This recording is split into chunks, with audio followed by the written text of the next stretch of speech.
Já, velkomin aftur. Við erum í 8. dagskrárlið fundarins Ásarhreppur erindi vegna sameiningar sveitarfélaga. Það var lagt fram erindi frá Ásarhrepp þar sem óskar eftir afstöðu sveitarstjórn Rangárþings ytra og eystra til að hefja formlegar viðræður þess að 3 sveitarfélaga í Rangárvallasýslu sameiningu. Einhverjir fleiri sem vilja tjá sig varðandi þennan lið?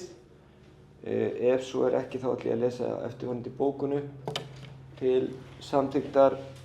Í ljósi ákvörðunar sveitarstjórnar Rangárþings ytra þann 12. júní 2024 þar sem erindi Ásarhrepps formlegar sameiningarviðræður sveitarfélaganna í Rangárvallasýslu var hafnað, lítur sveitarstjórn svo á að forsendur séu brotnar og hafnar Rangárþing eystra því erindinu. Þeir sem það samþykkja, réttu upp hönd, það er samþykkt samhljóða.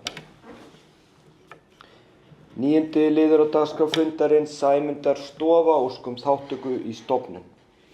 Lagt fram erindi Oddafélagsins þar sem óskað eftir þátttöku sveitarfélagsins í stofnun Sæmundarstofu.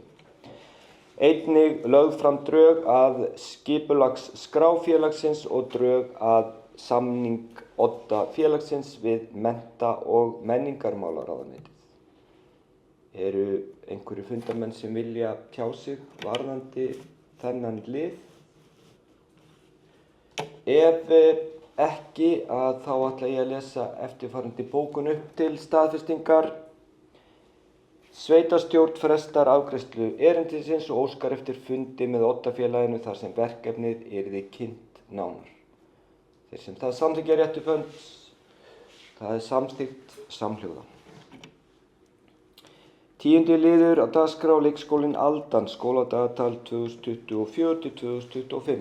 Á 19. fundi fjölskyldu nefndar, eða ekki, eða ráðs nefndar. Fjölskyldu nefndar var skóladagatal 2024-2025 leikskólans Öldunar tekið fyrir. Eftirfarandi bókun var samþykkt. Fjölskyldu nefnd samþykkir framlagt skóladagatal fyrir leikskólan Ölduna skólaárið 2024-2025 og leggur til við sveitarstjórn að það verði samþykkt. Þá ber ég skóladagatal Öldunar 2024-2025 upp til samþykktar. Þeir sem samþykkja það rétt upp hönd, það er samþykkt samhljóða. 11. liður skóladagatal Hvolsskóla 2024-2025. Á 18. fundi fjölskyldu nefndar var skóladagatal Hvolsskóla 2024-2025 tekið fyrir. Eftirfarandi bókun var samþykkt. Skóladagatal Hvolsskóla 2024-2025 samþykkt með 5 atkvæðum, SKV, RB, AB, ÓÞ og LBL. Á móti 2 atkvæði, ALS og HO. Ég ber hér með skóladagatal Hvolsskóla 2024-2025. Var ég búinn að bjóða fundarmönnum að... Nei, ég glemdi því. Fann það á mér að það var eitthvað. Einhver sem vilja tjá sig varðandi þetta. Ef svo ekki þá ætla ég að bera skóladagatal Hvolsskóla 2024-2025 upp til staðfestingar þeir sem staðfesta það rétt upp hönd og það er samþykkt samhljóða. 12. liður, það eru landskipti Dímonavegur, vegsvæði. Skipulagsumhverfisnefnd gerir ekki athugasemd við landskiptin og hinn nýja staðfangsnefndin leggur til við sveitarstjórn að landskiptin verði samþykkt. Einhverjir sem vilja tjá sig varðandi þennan lið? Ef ekki þá ber ég eftirfarandi bókun til staðfestingar. Sveitarstjórn gerir ekki athugasemd við landskiptin og nýja staðfang. Þeir sem samþykkja það rétt upp hönd, það er staðfest samhljóða. Óskum breytingu á Kanastaðavegi. Landeigandi að kannastöðum L163872 óskar eftir Kanastaðavegi verið lokað og komið fyrir umferðarmerki. Skipulagsumhverfisnefnd leggur til sveitarstjórn að hafna erindinu. Einhverjir sem vilja tjá sig varðandi þetta mál? Ef svo ekki þá ber ég eftirfarandi bókun upp til staðfestingar. Sveitarstjórn staðfesti bókun skipulagsumhverfisnefndar. Þeir sem staðfesta það rétt upp hönd. Það er staðfest samhljóða.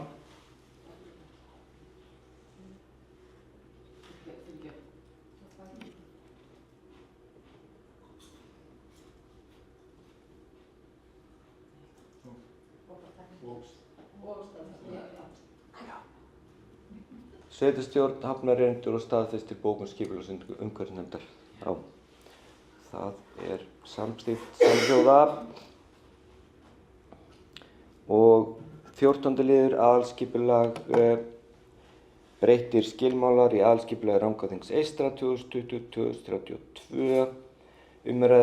Skipulags- og umhverfisnefnd leggur til sveitarstjórn að lýsingin verði auglýst og kynnt almenningi samkvæmt 30. grein skipulagslaga nr. 122/2010. Einhverjir sem vilja tjá sig varðandi þennan 14. lið á dagskrá? Ef svo, Bjarki, gjörðu svo vel.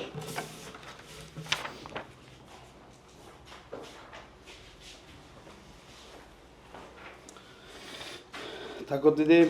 Það gæði nú bara rétt aðeins að koma hérna upp og þarna fylgja þessu hlaði að hérna ræða breytingar á þarna skilmálum í aðalskipulagi sem tekur til áfangaskiptinga framkvæmda í dreifbýli, stærri framkvæmda, íbúðabyggðar í þar sem verið að skipuleggja íbúðasvæði í dreifbýli.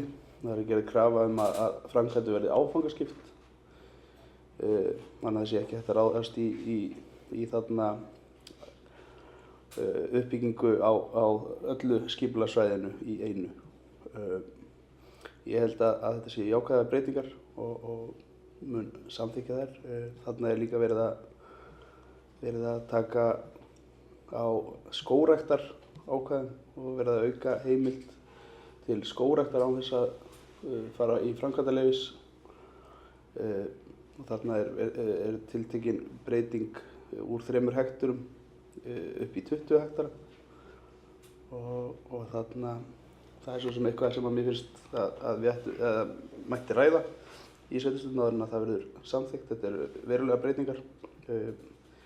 Ég svo sem er ekki mótfallinn skógrækt og kem til með að samþykkja þessa breytingu.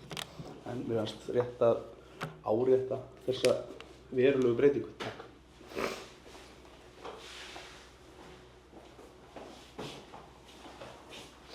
Takk fyrir Bjarki. Eru fleiri sem vilja tjá sig hér?